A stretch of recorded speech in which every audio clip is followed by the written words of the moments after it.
Good morning students, कैसे हैं आप। स्वागत है मेरे यूट्यूब चैनल इनोवेटिव आशुतोष पर। देखो दोस्तों, देखो बच्चों, जीवन में सफल होने के लिए कोई बहुत बड़ा हार्ड एंड फास्ट रूल नहीं होता है। फिर भी हमारे जीवन में कुछ इतना डिसिप्लिन मतलब अनुशासन तो होना ही चाहिए कि जिसको आप अच्छे से फॉलो कर सकें, तो आपको मंजिल करीब दिखेगी, आपको मंजिल जल्दी मिलेगी, अच्छे से मिलेगी। जिस तरह एक पतंग जो उड़ती है, यदि उस पतंग के साथ वो डोरी लगी ना हो, डोरी क्या है, उसे अपने जाड़े से बांधती है। यदि डोरी ना हो तो पतंग पता नहीं कहाँ उड़ जाएगी, वो अपने लक्ष्य तक नहीं पहुंच जाएगी। तो पतंग डोरी से उड़ती रहती है तो सुरक्षित रहती है और अपने मंजिल तक पहुंच सकती है। ठीक उसी तरह जो विद्यार्थी हैं, उनके भी जीवन में कुछ डिसिप्लिन होना चाहिए, कुछ अनुशासन होना चाहिए। वो क्या होना चाहिए, कैसे पता चले कि आप एक विद्यार्थी हैं, तो विद्यार्थी के अंदर कुछ लक्षण होने चाहिए। तो आइए आज सीखते हैं जो हमें हमेशा हमारे पापा जी सिखाया करते थे कि विद्यार्थी पंच लक्षणम। विद्यार्थी के पास हमारे वेदों में ऐसा जिक्र है और आगे जो बच्चे अभी भी हैं उनको भी इस तरह की नैतिक शिक्षा दी जाती है कि विद्यार्थी को 5 लक्षण धारण करना ही करना चाहिए। तो आज हम लोग जानने वाले हैं, सीखने वाले हैं प्रेरक प्रसंग विद्यार्थी पंच लक्षणम। विद्यार्थी पंच लक्षणम, ठीक है। विद्यार्थी के 5 लक्षण वो क्या क्या हो सकते हैं। सबसे पहला,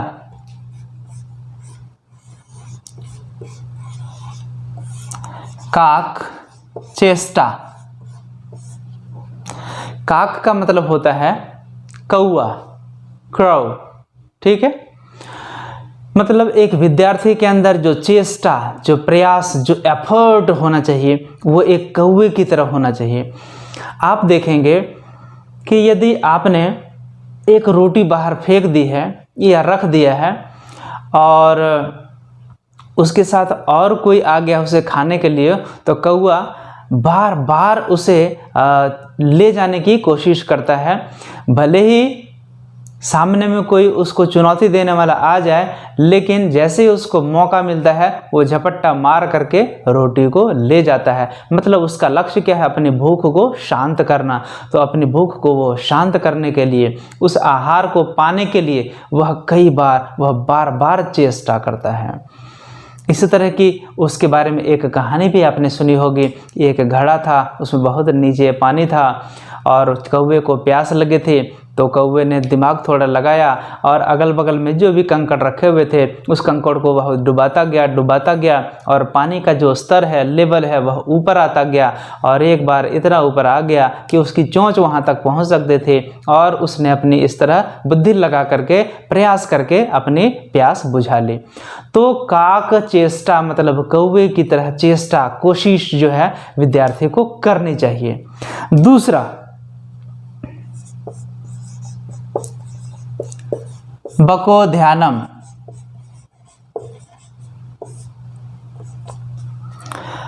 बकह मतलब होता है बगुला। बगुले की तरह ध्यान, कंसंट्रेशन जो है, जिसको हम लोग बोलते हैं, वो हमें रखना चाहिए कि सामने में मंजिल है तो हमें भटक नहीं जाना है। क्योंकि हमें भटकाने के लिए बहुत सारी चीज़ें, बहुत सारे लालच जो है सामने में आते हैं। तो हमें अपने लक्ष्य से भटकना नहीं है। बगुले की तरह हमको ध्यान रखना है। किस चीज़ का? अपनी मंजिल का। और हम जो कार्य कर रहे हैं उससे डिगे नहीं, उससे हटे नहीं, इसका भी हमें ध्यान रखना है। तो बगुला क्या करता है, बगुला जाके पानी में बिल्कुल उतर करके एकदम शांत हो जाता है, ठीक है। भले ही पानी की लहरें हवा के चलते नीचे ऊपर हो, लेकिन बगुला जो है टस से मस नहीं, वो चुपचाप बैठा रहता है अपने जो आहार है उसकी प्रतीक्षा में। और ज्यों ही कोई भी मछली ऊपर आती है, वह शांत बैठा बगुला तुरंत झपट्टा मारता है पानी में, अपनी चोंच डुबाता है और मछली को निकल जाता है, ले लेता है, उठा लेता है, पकड़ लेता है। तो इस तरह का ध्यान, जैसे ही कोई अपॉर्चुनिटी, कोई अवसर आपके सामने से गुजरे, क्योंकि अवसर तो आते रहते हैं, हमें उसको पहचानना पड़ता है। तो अवसर आते रहते हैं, उस पर झपट्टा मारना है, इतने जोर से, इतनी मेहनत करनी है कि वह अवसर आपका हो जाए। वह आपके अवसर के पीछे आप नहीं भागें, अवसर आपके पीछे, मौका आपके पीछे झक मार करके आ जाए। इतनी मेहनत, इतने कायदे से, इतने अनुशासन से आप मेहनत करें। ठीक है, तो दूसरा लक्षण विद्यार्थियों में ये होना चाहिए। तीसरा, अल्पाहारी। तीसरा है अल्पाहारी। अल्पाहारी आहार मतलब होता है भोजन।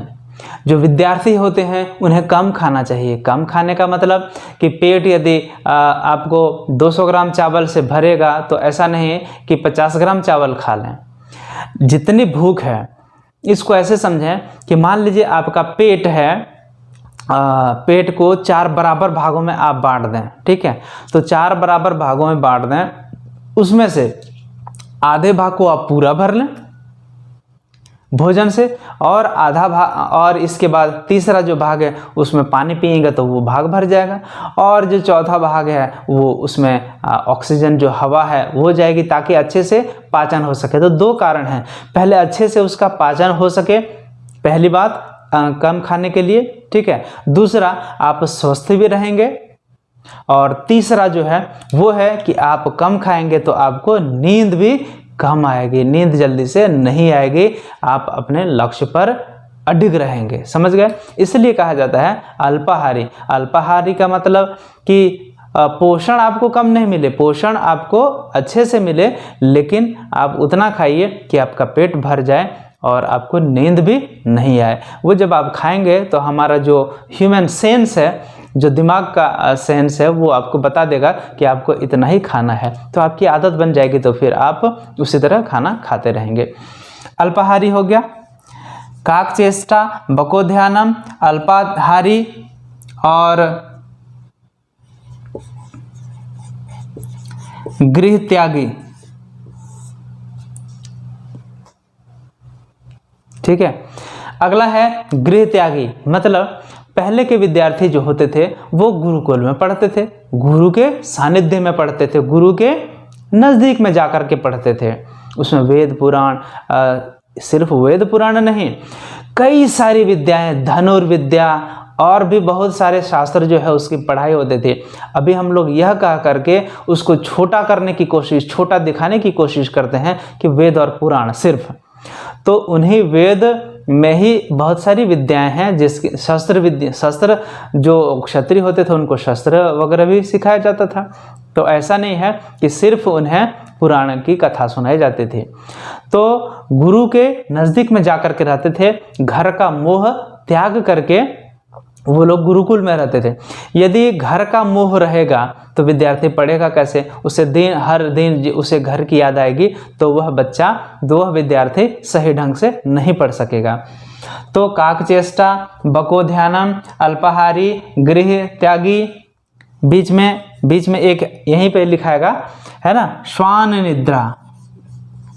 श्वान निद्रा, ठीक है, श्वान निद्रा, काकचेष्टा, बकोध्यानम, श्वान निद्रा, अल्पाहारी, गृह त्यागी। ये जो है ये तीसरा में होगा, ये चौथा में, और ये 5वां में। ठीक है, गृह त्यागी का मतलब समझ गए कि घर से वो मोह माया आपको नहीं होनी चाहिए पढ़ाई के दौरान। उसमें क्या होता था, जो ऐसे तो कई सारे संस्कार होते थे, लेकिन जो मुख्य संस्कार है वो 16 संस्कार होते थे। तो उसमें से पढ़ाई करने तक का जो संस्कार है उसमें उसे मोह त्यागना पड़ता है घर से, तभी बच्चा पढ़ पाता है, तभी विद्यार्थी पढ़ पाएगा। तो जो श्वान निद्रा है, श्वान निद्रा का मतलब हो गया, श्वान का मतलब होता है कुत्ता। कुत्ते जैसे नींद होनी चाहिए, एक हल्की सी आहट आएगी और आप देखेंगे कुत्ता जग जाएगा। तो कुत्ते की तरह हमारी निद्रा होनी चाहिए कि हल्की सी कहीं खुरखुराहट भी हो तो हमारी नींद खुल जाए, और जरा सा भी आभास हो कि अवसर आ रहा है, मौका आ रहा है, हमको अटैक करना है, मतलब परीक्षा की तैयारी करनी है, प्रतियोगिता परीक्षा की या जो भी है परीक्षा उसकी तैयारी करनी है, तो आपकी नींद जो है आप तंद्रा से तुरंत भंग हो जाए और आप उठ जाएं, जग जाएं, है ना। तो श्वान निद्रा, कुत्ते जैसे नींद आपकी कब होगी? जब आप अल्पाहार करेंगे, कम खाएंगे, तभी तो। यदि खूब पेट भर के खा लेंगे, एक तो आपका मोटापा तो बढ़ना ही बढ़ना है, दूसरा आपको इतनी नींद आएगी कि आपकी सफलता जो है आपके पीछे हो जाएगी। समझ गए? तो यह था विद्यार्थी पंच लक्षणम, जो कि विद्यार्थियों के अंदर यह कैरेक्टरिस्टिक्स, यह लक्षण जो है होना चाहिए। तो आप देखेंगे कुछ दिनों का अभ्यास इसका करना पड़ता है। जब कुछ दिनों का आप अभ्यास कर लेंगे तो आपको फिर इसको पालन करने में जरा भी दिक्कत नहीं होगी, और आप देखेंगे आपके अंदर वो शक्ति, वो ऊर्जा आ जाएगी कि आप पहले से दुगनी शक्ति से, दुगनी ऊर्जा से आप काम कर सकेंगे, अपनी पढ़ाई कर सकेंगे। जब तक विद्यार्थी विद्या को अर्जन करने वाला वो विद्यार्थी कहलाता है। जब तक विद्यार्थी जीवन होता है तब तक उसका मुख्य धर्म क्या है? विद्या का अर्जन करना, उसको सीखना। इसके बाद का जो समय आता है वो है जो विद्या आपने हासिल की उसको अपने जीवन में लागू करना, उसको पालन करना। फिर मतलब सामाजिक जीवन उसके बाद आपका स्टार्ट हो जाता है, पारिवारिक गृहस्थ जीवन, सामाजिक जीवन स्टार्ट हो जाता है। तो आपको वही जो सीखी हुई चीज़, सीखी हुई विद्या है उसी को आपको बाद में फॉलो करना है अपने लाइफ में। तो ये था विद्यार्थियों के 5 लक्षण। उम्मीद है आपको अच्छा लगा होगा। हो सकता है बहुत सारे हमारे दोस्त इसको जानते होंगे, लेकिन विद्यार्थियों को ये पता होना चाहिए, ये बताना चाहिए, इसलिए मैंने यह प्रेरक प्रसंग आप सबके सामने रखा। उम्मीद है आपको अच्छा लगेगा। तो ठीक है, इस वीडियो में इतना ही। मिलते हैं फिर अगले वीडियो में कोई नए टॉपिक के साथ। तब तक आप सभी का हार्दिक धन्यवाद। जय हिंद।